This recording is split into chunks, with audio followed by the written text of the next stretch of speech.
여러분 안녕하십니까? 오늘도 저의 채널을 찾아와 주신 여러분께 감사드리고 여러분을 환영합니다.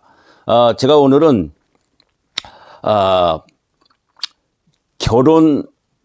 거듭남은 결혼 생활과 유사한 성격을 띠고 있다는 것을 제가 좀 묵상한 것을 여러분과 좀 나누고자 합니다. 구약 성경에서는 여호와 하나님이 남편이고 이스라엘 백성들은 아내라고 표현을 합니다. 그리고 신약 성경에서는 여러분도 잘 아시다시피 예수님은 신랑이고 또 믿는 자는 신부다, 그렇게 표현을 합니다. 우리가 믿고 하나님의 백성이 되는 것이 남자와 여자의 그 결혼과 유사한 특징들이 있기 때문에 그렇게 표현을 하는 것입니다.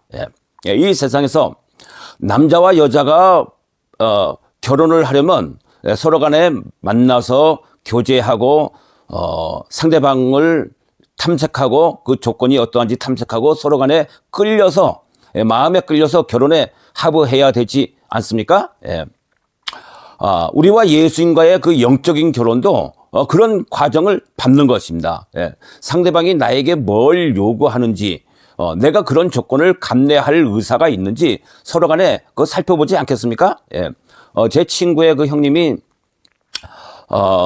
제가 한 10년 전에 그 얘기 듣기로는 포항제철에서 굉장히 높은 위치에 있다고 그렇게 얘기를 들은 적이 있습니다. 아마 지금은 퇴직했을 것 같습니다.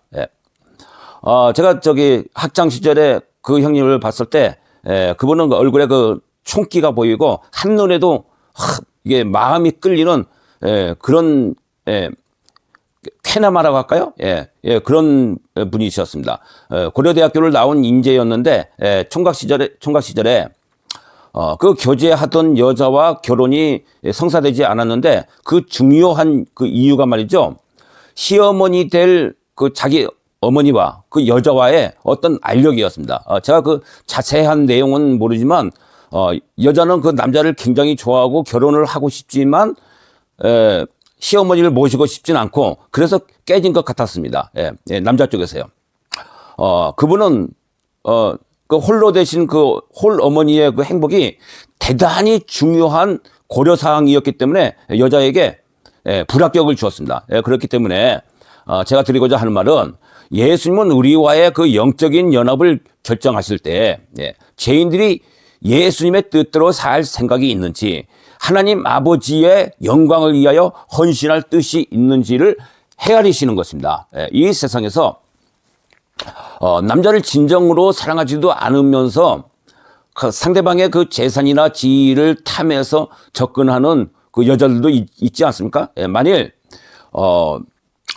예수님께 접근하는 죄인이 그 사람의 그 주된 목적이 저 요단강 건너편에 있는 별장을 상속받겠다든지 예수님에게는 그다지 애정이 없이 예수님께 자기의 모든 것을 헌신하겠다는 그런 어떤 그런 뜻이나 결심이 없이 그저 요단강 건너편에 있는 그 별장을 상속받아서 거기서 노후를 보장을 받겠다는 거예요. 만일 그런 의사를 가지고서 예수님을 찾는다면 그래서 그 예수님의 그 행복을 추구할 생각이 없이 예수님의 그 전능한 능력을 보고서 결혼 관계를 추구한다면 예수님께서 아마도 받아들이지 않으실 것입니다.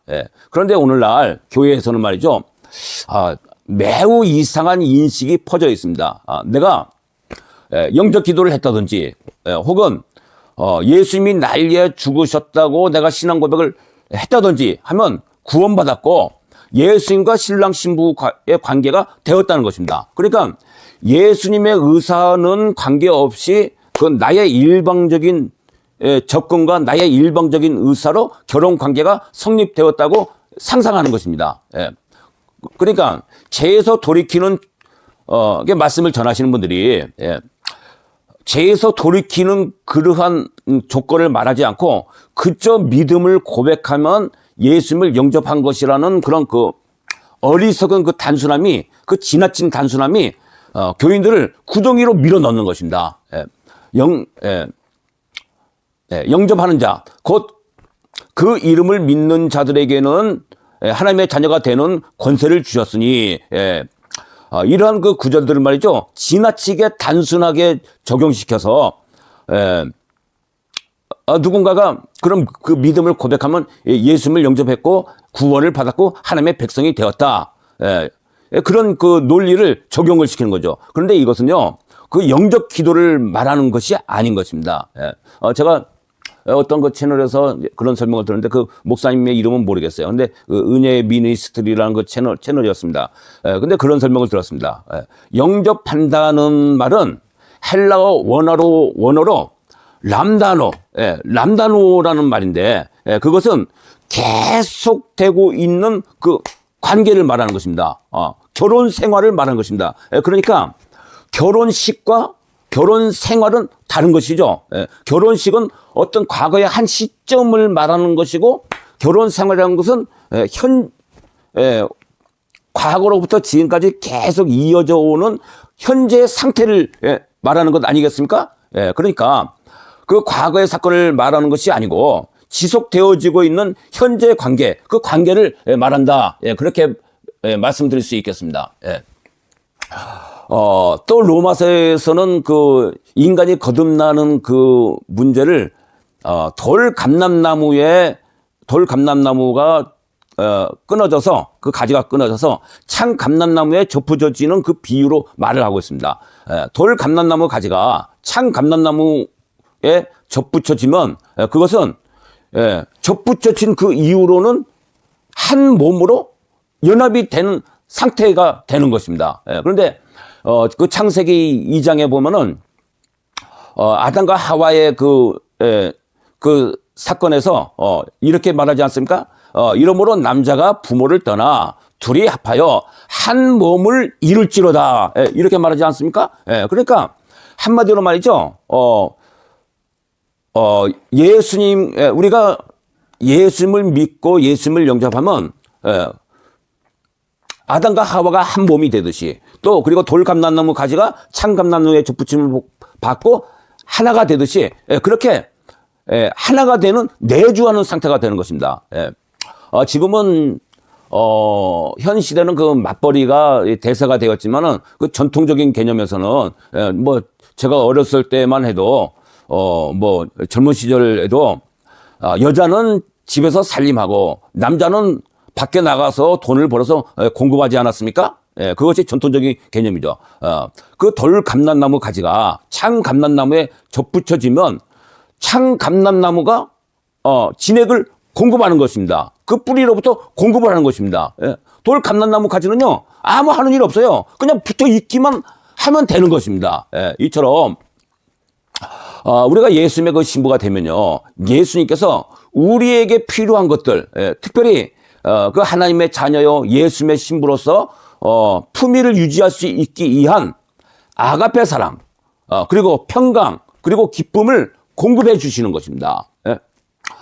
남자와 여자가 결혼을 하면은 둘 사이에는 말이죠, 비밀이 없고 아주 그 친밀한 관계가 되지 않습니까?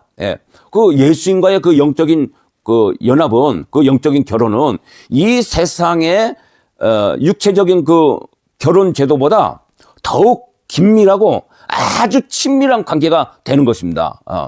그러니까 내가 잠을 자고 있을 때 어떤 아내가 잠을 자고 있는데 멀리 떨어져 있는 남편이 꿈속에 방문해서 그 아내에게 말할 수 있습니까? 말 못하는 거죠. 그러나 영적인 남편인 우리 예수님은 말이죠, 내가 잠들고 있는 중에도 나에게 말씀하시고, 또 내가 잠들고 있는 중에도 나를 돌봐주시고, 내가 어디에 있든지 항상 나와 함께 하시는 거죠. 남편은 이 세상의 남편은 나의 뭐 과거나 미래를 모를 수 있지만 예수님은 모든 것을 환히 아십니다. 이 세상의 남편은 내 영혼 속에 들어오지 못하지만 예수님은 내 영혼 속에 좌정하시고, 그리고 남편은 내 마음 속에 슬픔을 또는 그 고통을 모르거나 혹은 뭐 안다 할지라도 뭐 어느 정도인지를 정확하게 알 수는 없죠. 그러나 예수님은 아시고 나를 위로해 줄 수 있고, 또 남편은 내 고민을 모르거나 안다 할지라도 해결할 수 없지만 예수님은 환히 아시고 해결해 줄 수가 있는 분이신 것입니다. 남편은 나를 위해서 목숨을 줄지 모르지만 예수님은 2000년 전에 자신의 목숨을 내주셔서 그것을 입증하셨고, 그리고 또 예수님과 또 교제하다 보면 그 예수님의 그 무한한 사랑을 우리는 확신하게 되는 것입니다. 그렇기 때문에 성경에서 하나님과 우리와의 그 관계를 남편과 아내, 예수님과 우리와의 관계를 신랑과 신부, 이렇게 그렇게 관계를 표현하는 것은 사실상 이 세상에서 가장 그 가까운 관계가 그 남자와 여자의 그 결혼 관계이기 때문에 그렇게 말씀을 하는 것이지만, 실제로는 그보다 훨씬 더 가깝고 긴밀하고 그런 관계가 되는 것입니다. 그래서 인간이 하나님으로부터 용서를 받고 거듭나는 것은 말이죠, 이 결혼과 같은 것입니다. 그래서 그 결혼을 하게 되면은 그 인생의 방향과 그 모든 것이 달라지는 것입니다. 결혼한 그 처녀는 그 신랑과 말이죠, 운명 공동체로서 인생의 목적을 공유하지 않습니까? 상대방의 성공이 나의 성공이고 남편의 행복이 곧 나의 행복인 것이죠. 그러니까 예수님과 결혼한 사람은 예수님의 하시려는 일을 하고 예수님의 기쁨이 나의 기쁨이고 예수님의 행복이 나의 행복이기 때문에 온전히 예수님의 행복을 위해서 헌신하게 되는 것입니다. 그러니까 근데 사실 뭐 인간이 거듭나기 전이라 할지라도 말이죠, 그가 아직 그 아들의 영을 받기 전이라 할지라도, 또 혹은 뭐 이렇게 표현할까요? 신부의 영을 받기 전이라 할지라도 말이죠, 그 사람이 그 종의 영을 받았다 할지라도 사실상 인생에 굉장한 변화가 오는 것입니다. 상당한 그 헌신을 하게 되는 것입니다. 비록 그 헌신이 하나님께서 기뻐하실 만한 완전한 헌신은 아니지만은 그래도 굉장한 그 변화가 오는 것입니다. 이 거듭남은 결혼과 같은 것입니다. 그리고 또 이렇게 표현을 할까요? 인간이 거듭나는 것은 내가 예수님을 믿고 예수님을 영접해서 예수님이 내 안에 들어오시는 그런 사건인 것입니다. 제가 이런 비유를 좀 드리겠습니다. 스마트폰을 보면 말이죠, 여기 스마트폰이 있는데, 이 스마트폰이 유심이 없으면은 이 스마트폰은 죽은 목숨과 같은 것입니다. 그런데 이 스마트폰에 여기 지금 여기 유심이 보이십니까? 이것이 유심입니다. 이것이 이것이 이렇게 작은 것이 유심인데, 이 유심이 이 스마트폰에 들어가면 말이죠, 이 스마트폰은 과거의 그 죽은 목숨과 같은 그 시체와 같은 그 폰에서 이제는 새 생명을 얻은 그런 폰이 되는 것과 같은 것입니다. 예수님이 이렇게 말씀하셨죠. 볼지어다 내가 문 밖에 서서 두드리노니 누구든지 내 음성을 듣고 문을 열면 내가 그에게로 들어가 그로 더불어 먹고 그는 나로 더불어 먹으리라. 스마트폰에 이러한 그 유심이 들어가면 그 스마트폰은 새 생명을 얻습니다. 이것은 제가 비유인데, 만일 우리가 진정으로 회개하고 예수님을 믿고 영접하면 말이죠, 우리는 그 새 생명을 얻는데, 그 새 생명은 하나님이 주시는, 하나님이 공급하시는 거룩함과 또 평강과 기쁨을 누리게 되는 것입니다. 이것이 하늘에서 우리에게 주시는 생명이 되는 것입니다. 이 유심이 그 스마트폰에 들어가면요, 이 유심과 스마트폰은요, 한 몸이 되는 것입니다. 돌 감람나무 가지가 참 감람나무에 접붙임을 받아서 한 몸이 되듯이, 또 아담과 하와가 이러므로 두 사람이 합하여 한 몸을 이룰지로다 이렇게 말씀하신 것처럼 한 몸이 되는 것입니다. 그래서 그러한 그 결혼에 의해서 신랑으로부터 공급을 받는 것입니다. 이 폰이 말이죠, 이 유심으로 인해서 많은 정보들과 그리고 사람들과 통화를 할 수 있는 그 능력을 공급을 받는 것입니다. 그렇기 때문에 이 스마트폰에서 말이죠. 그 유심은 이 스마트폰의 엔진이요 또한 그 심장과 같은 것입니다. 이 유심이 없으면 말이죠. 이 폰은 아무것도 아닌 것입니다. 그러므로 예수님이 우리 안에 오시면은 우리는요 탁월하게 되는 것입니다. 성품에서 탁월해지고 그리고 그래서 말이죠. 이렇게 말씀드릴게요. 진정으로 회개하고 예수님을 영접해서 구원받은 사람, 거듭난 사람은 공자님이나 부처님보다 더 탁월한 성품을 얻는 것입니다. 그분들은요 성령이 없었어요. 그분들은 예법이나 도덕적 이론에서는 대단한 지성을 보여주었지만 어떤 부분은 말이죠 무지의 어두움 속에 있었습니다. 그분들은 자신들의 그 인간적인 지혜와 능력으로 선하게 살 수 있다고 믿었습니다. 그들이 상당히 고상한 삶을 추구했지만 죄가 무엇인지 알았는지 모르겠어요. 왜냐? 내 능력으로 내가 선하게 살 수 있다면 그 사람은 그 인간의 타락에 대해서 모르고 있는 것입니다. 혹시 여러분들 중에서 거듭나지 못한 죄인으로서 내가 내 자신의 지혜로 선하게 살 수 있다고 생각한다면 그 사람은 죄가 무엇인지를 모른다는 그 증거가 되는 것입니다. 또한 거듭난 사람은요 하나님께서 그 사람을 사용하시고자 하시는 분야에서 탁월하게 됩니다. 어떤 사람은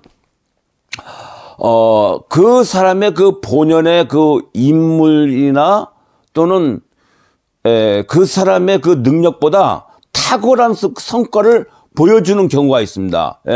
그런 분은 그 하나님의 인도하심을 꾸준히 따라갔기 때문에 하나님께서 그 사람의 그 가능성을 100% 발휘하게 하시고 또한 그 사람이 가지고 있는 그 하나님의 그 능력을 그에게 부여하셔서 말이죠. 그래서 그 사람을 그렇게 하나님께서 지혜와 능력을 주시면서 쓰시기 때문에 그가 탁월하게 되는 것입니다. 그렇기 때문에 예수님을 영접한 거듭난 그리스도인은요 평범한 사람이 아닙니다. 아주 탁월한 삶이 되는 것입니다. 이 거듭남은 폰에 유심이 들어가 있는 것과 같은 것입니다. 유심이 들어가 있는 폰과 유심이 들어가 있지 않은 폰은 말이죠 하늘과 땅 차이죠. 오늘날 거듭남에 대한 그 혼탁한 견해로 인해서 거듭남이 아주 시시한 용어로 전락했습니다. 그 자기 부인이나 자기 십자가를 지는 일이 없이 좁은 길을 걷는 일이 없이 자기 십자가를 지는 일이 없이 그저 고백하면은 거듭났다는 그런 잘못된 인식이 널리 퍼져 있습니다. 그런데 스펄전 목사님이요, 찰스 스펄전 목사님이 이런 말을 했습니다. 목사들은 먼저 자기 자신을 회심시켜야 한다. 아니 스펄전 목사님이 미쳤나? 목사님들에게 구원을 받아야 된다니.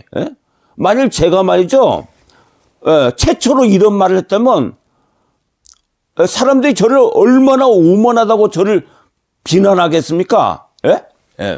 그런데 스펄전 목사님이 그런 말씀을 하셨습니다. 여러분 목사님이나 장로님은 당연히 거듭난 것입니까? 저는 그렇게 생각하지 않습니다. 저는 그 스펄전 목사님의 견해대로 아주 적다고 생각합니다. 그리고 이 견해는요 예수님의 견해와 같다고 생각합니다. 예수님 뭐라고 말씀하셨습니까? 구원을 얻는 자가 적으니까 그랬을 때 제자들에게 뭐라고 말했습니까? 멸망으로 인도하는 문은 크고 그 길이 넓어서 그리로 들어간 자가 많고 영생으로 인도한 문은 좁고 그 길이 첩책해서 찾는 이가 적다고 했습니다. 예? 적은 거예요. 예? 예. 또 예수님이 말씀하시기를 만일 너희 의가 서기관과 바리새인들의 의보다 더 낫지 못하면 너희가 결코 천국에 들어가지 못하리라 이렇게 말씀하시지 않았습니까? 그때 제자들이요 깜짝 놀랐어요. 예? 그런데 오늘날의 그 교회에서는 사람이 구원을 받는 것이 굉장히 쉬운 것처럼 그렇게 말을 합니다. 예? 예. 예수님은 우리의 전부가 되십니다. 예. 예수님이 없으면은 그 사람은 죽은 시체와 같은 것입니다. 죄와 허물로 죽은 죄인은 의에 대하여 죽었기 때문에 그 진정한 선이 불가능한 것입니다. 죽은 시체가 뭘 할 수 있겠습니까? 이 폰에 유심이 없다면 누구와 통화를 할 수 있겠습니까? 통화가 안 되는 거예요. 그렇기 때문에 예수님이 뭐라고 말씀하셨는가? 나는 포도나무여 너희는 가지니 저가 내 안에 내가 저 안에 있으면 이 사람은 과실을 많이 맺나니 나를 떠나서는 너희가 아무것도 할 수 없습니다. 이 폰에 유심이 없으면요 아무것도 할 수 없는 것입니다. 그렇기 때문에 우리는 온 마음을 다해서 예수 그리스도를 영접해야 되는 것입니다. 죽은 시체는요 아무것도 할 수가 없는 거예요. 뭐 그런 사람이 밥을 먹지 못한다는 게 아닙니다. 예수님이 없다고 해서 밥을 먹지 못한다는 게 아니에요. 뭐 기도를 하지 못한다는 게 아니에요. 헌금도 할 수 있고 구제도 할 수 있고 할 수 있지만 온전한 동기에서 나오는 그 아가페 사랑에서 나오는 그런 사심 없는 사랑을 할 수가 없다 이런 말입니다. 그렇기 때문에 예수님을 영접하지 않은 사람의 그 모든 행위는요 육신의 행위이고 육신의 생각에서 나온 것입니다. 예수님이 우리 안에 내주하시면 우리는 변화를 받을 수밖에 없습니다. 결혼이 그 상대방의 기쁨을 위하여 헌신하듯이 우리는요 날 위해 죽으신 예수님을 위하여 헌신하면서 살게 되는 것입니다. 과거에는 하나님 뜻대로 살고자 그 몸부림쳐도 되지 않던 일들이 예수님께서 공급하시는 그 성품으로 말미암아 쉽게 저절로 되는 것입니다. 여러분 돌 감람나무 가지가 참 감람나무에 접붙임을 받으면요 저절로 참 감람나무 열매를 맺는 거예요. 과거에는 아무리 애를 써도 그 참 감람나무 열매를 맺지 못했습니다. 그런데 참 감람나무에 접붙임 받게 되면은 뭐 내가 참 감람나무 열매를 맺어야지 그렇게 무슨 뭐 애를 쓰는 게 아닙니다. 가만히 있으면 맺게 되는 거예요. 그러니까 하나님의 사랑이 우리 안에 충만하게 들어오면 말이죠. 그 사랑은 우리 앱으로 그것이 표출이 되고 흘러갈 수밖에 없는 것입니다. 그래서 성령의 9가지 열매를 저절로 맺게 되는 것이죠. 그 결혼한 여자들은 그 마음이 안정되지 않습니까? 과거에는 방황할 수도 있고 그렇지만은 일단 결혼이 되면 말이죠 마음이 안정이 됩니다. 그처럼 예수님과 결혼한 그 성도는 예수님과 연합한 성도는 세상에 알지 못하는 그 평강을 누리면서 그 마음이 안정이 되는 것입니다. 그 결혼한 여자가 신랑으로 인해서 그 육체의 기쁨을 누리듯이 또 예수님과 결혼한 그 성도는 예수님과 연합한 성도는 하늘의 기쁨을 누리게 되는 것입니다. 그래서 그 예수님은 말이죠 믿는 사람에게 보배가 되는 것입니다. 그래서 성경은 이렇게 말합니다. 믿는 너희에게는 보배이나 믿지 아니하는 자에게는 건축자의 버린 돌이 모퉁이의 머릿돌이 되고 또한 부딪히는 돌과 걸려 넘어지게 하는 바위가 되었다 하니라. 만일 여러분이 온 마음을 다해서 예수님을 사랑하고 섬길 뜻을 가지고 은혜를 구하시면 예수님이 여러분 믿는 자 안에 들어오셔서 신랑이 되셔서 의와 평강과 희락을 공급하시는 그 보배로운 분이 되시지만 예수님을 위해서 나의 모든 것을 양도할 그 생각이 없다면 말이죠. 예수님께서 건축자의 버린 돌이 되는 것입니다.